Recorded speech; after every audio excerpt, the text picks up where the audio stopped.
Yung akala ko malinis na, marami pa pala. At ganito pa kadami. Hello mga mamis, lalong-lalo na sa mga fur parents na kagaya ko. Another must-have ang i-share ko sa inyo. Sa kagaya kong fur parent, napaka-importante ng vacuum. At isa ito sa ire-recommend ko sa inyo. Ang totoo, hindi pa sira ang isa kong Dirma vacuum. And since dalawang apartment nga ang nire-rent namin, kailangan ko pa ng isa pa. This time, itong Dirma DX118C naman. Included na din dito ang kanyang manual. Dahil multi-purpose nga ito, meron na siyang 3 brushes. Isa na dito ang ground brush.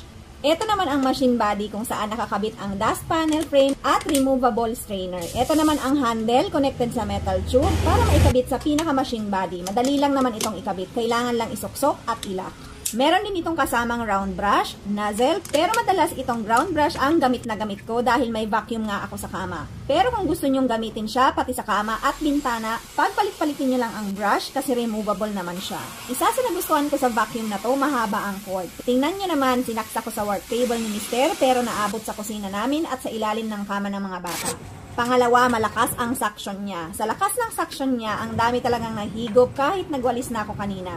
Yung akala ko malinis na, meron pa palang fur ni Dash, buhok at alikabok. Kaya kung naghahanap at balak niyong bumili ng ganitong vacuum, check nyo na ang aking yellow basket at ang aking comment section kung saan ko nabili.